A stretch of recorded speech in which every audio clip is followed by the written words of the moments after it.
It's very interesting that I received this wedding invitation to Kevin and Karen's wedding, I think about the 15th or the 16th of May or thereabouts.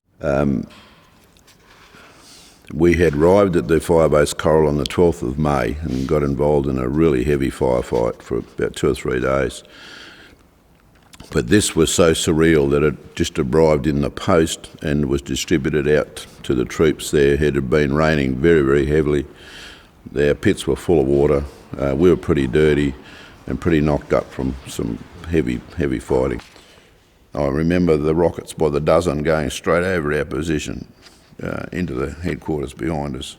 Mortars are also landing in the same area. At that early stage, I can't remember any landing in my immediate area.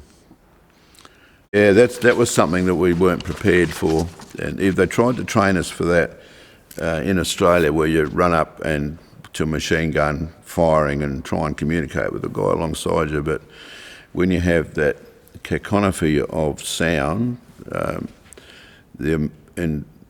under really severe circumstances, the Americans were firing 8-inch shells over the top of us, into front of us, and then 106s from one side. And just the groan of those, like an express train or a big heavy truck driving past your house, that's the sort of sound of that is. Then they explode. And then you've got the North Vietnamese had a thing like a 50 caliber 12.7, which they were firing, and then there's shitloads of rockets, and then you've got our people firing back. So it's impossible, almost impossible, to communicate because your hearing's been knocked around anyway, and there's a lot of stuff happening, and it's shouting at one another to try and find out what's going down. It's so confusing in daylight, let alone bloody dark. This invitation, which is now 50-something years of age, has not been out of my reach on my desk for the last 50 years. And I don't quite know why that is the case. It must have meant a lot to me at the time, obviously, because I'd been friends with Kevin and Karen for a long, long time. And I make a reference here in a letter back to my mum. And it's written on the US Forces Republic of Vietnam with a big red one when we're under their command. Do you think that the cutlery set that I sent home would be okay to give to Kevin and Karen for a wedding present? If so, would you give it to them from me? I'd like to give them something fairly good, as I've been friends with them for such a long time. And that's how we go on. This is quite surreal because the battle for Coral still is the biggest battle the Australians have been involved in since the Second World War. And we lost a lot of people there, killed and wounded.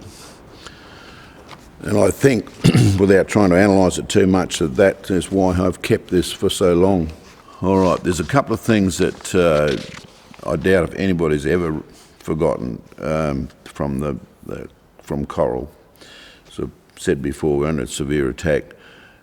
There was a gunship called Puff the Maverick Dragon, which was a DC-3 aircraft, which they knocked the windows out the back, and they put Gatling guns in the windows on both sides.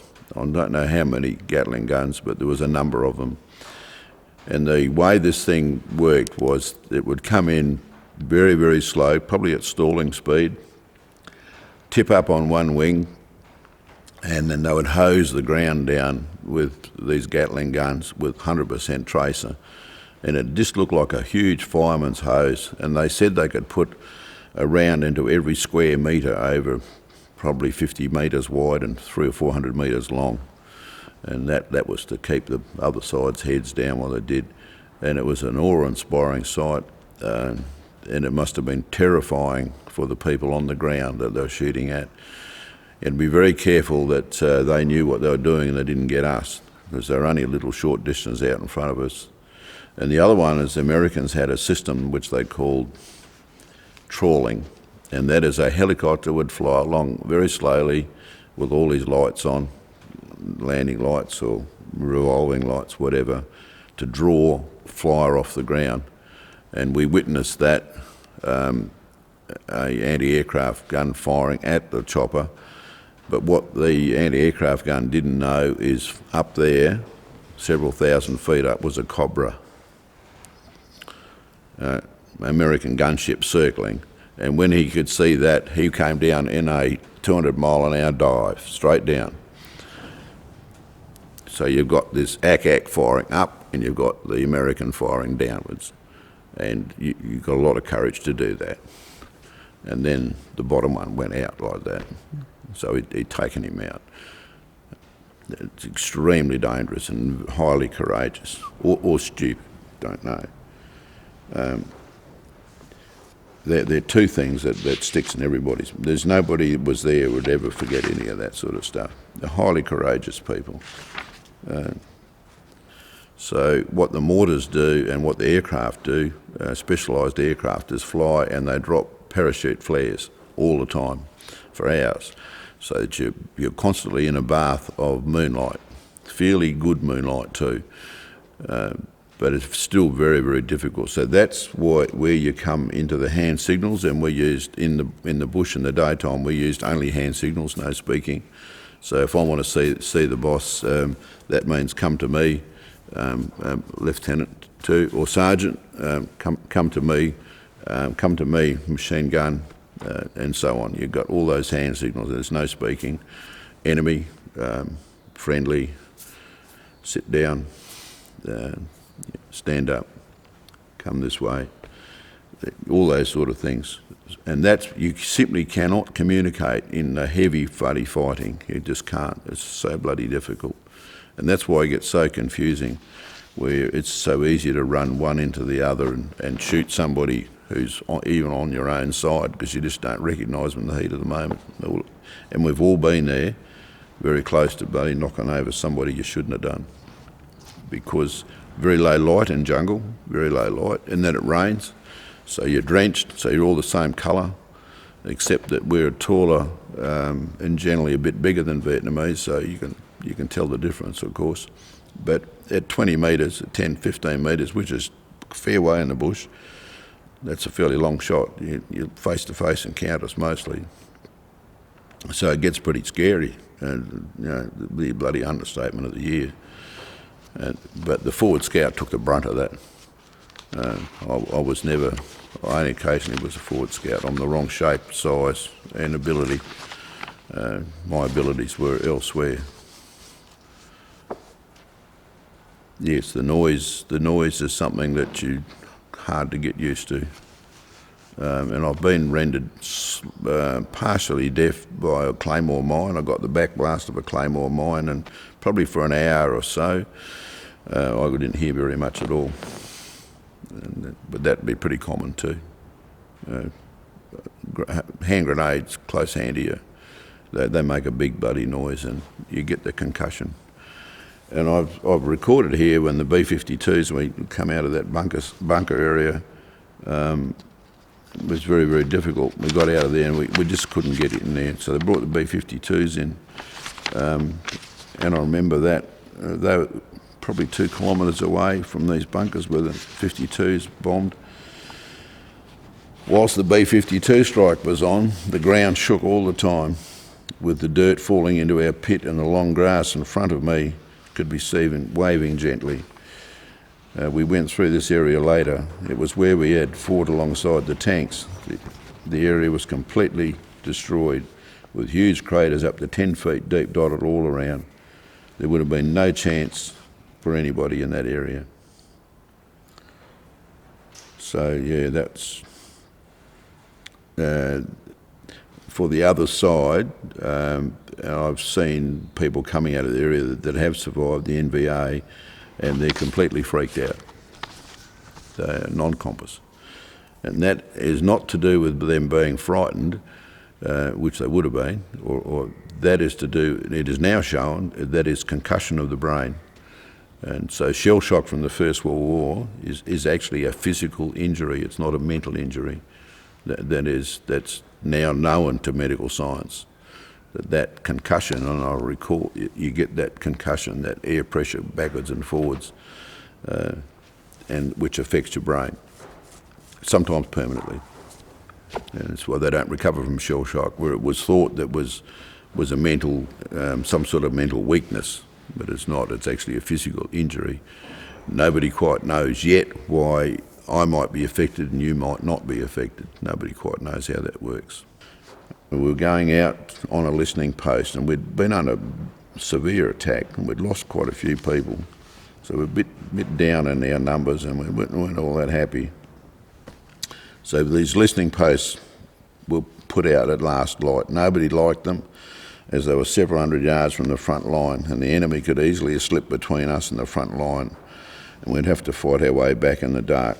Returning from one of these posts was very, very nerve-wracking for the man in front, as being fired upon by our own people in the dark was a real possibility. Well, we now know that the American commander had issued an order that we were to be withdrawn from that silliness. And I can recall coming in, and I was second in the line, the man in front, and put my hand out to feel him in the dark, and he was wet through, just like he'd had a bucket of water tipped over him. And that's just a nervous reaction coming into our people, who was trigger happy as that he was going to get shot by our own people.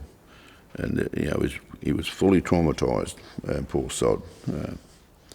The North Vietnamese army had become quite strong. There was a lot of political stuff. There was peace talks going on in Paris, and they wanted to make as big a fight as they could to get their best position at the peace talks. So the Tet Offensive started in February or thereabouts, January, February, and there was the NVA were coming down into Saigon, down through the Ho Chi Minh Trail through Laos, and we were sent away out of our area north to straddle the track from what they called the Fishhook area into Saigon. But what we didn't know, as a digger, or even further up, we had actually landed within probably a kilometre of the 7th North Vietnamese Division, and there was only a battalion of us. So we were in a lot of trouble right at the start. And we didn't land in there until late in the afternoon on the 12th of May. And then that night we come under severe attack. Most of 11 platoon were wounded, several killed.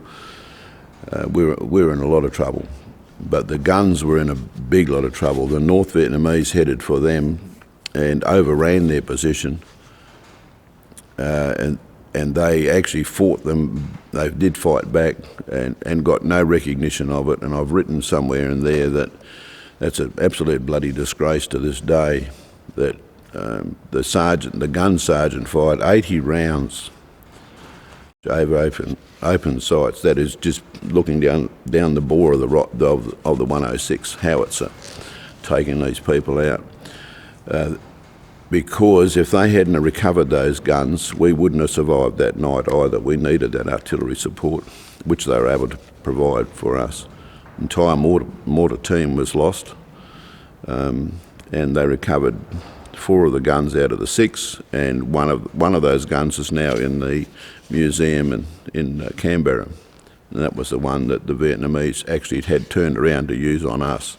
The artillery battery usually has high explosives, and high explosive is simply a shell which goes in there, and then you have the cordite charge goes in behind it. They're 2 separate things. You put the explosive shell in, put the cordite charge in, they fire.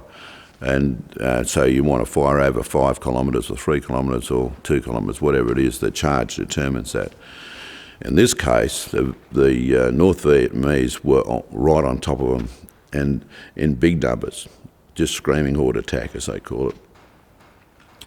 They brought the barrel down to horizontal, and then they used a Splinter X round out at about 200 metres out.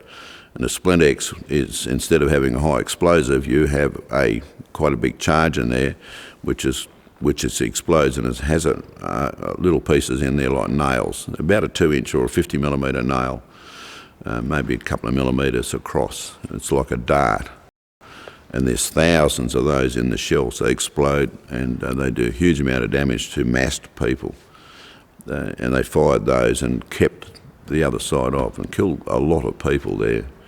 I think we buried something like 200 or 300 in a mass pit, but there are many more thousands. And since then I actually met a Vietnamese guy from the other side, a colonel, He's a very nice man, and we were the first Europeans or soldiers ever to enter his house. He invited us in for tea with his wife, and he had spent 11 years in the front line with his wife and raised 3 children whilst they were doing that. And he was in charge of recovery battalion, and asked him how that worked. And what they did was, you didn't want to let us know how many had been killed or whether we'd done any damage, so they would drag the bodies away during the night.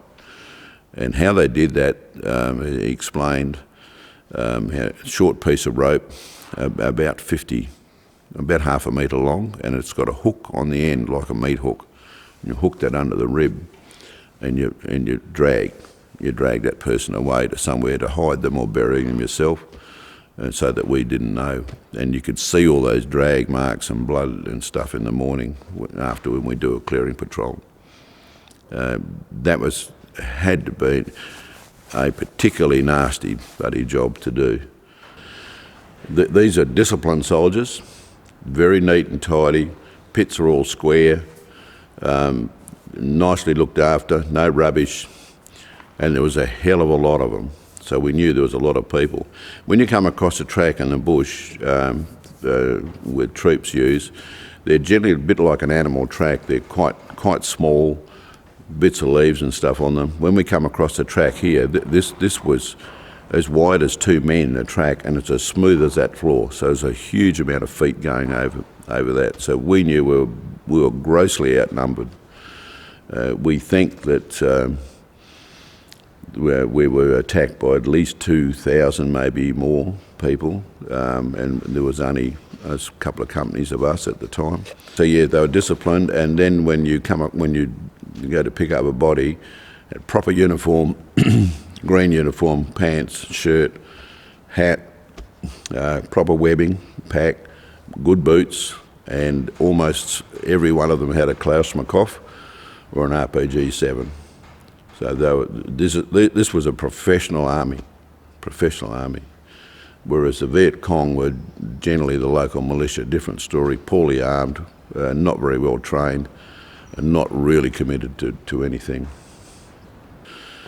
So there was a big fight in the context of the whole thing, and we were out there and we got involved in a fight with the actual divisional headquarters of the 7th Division.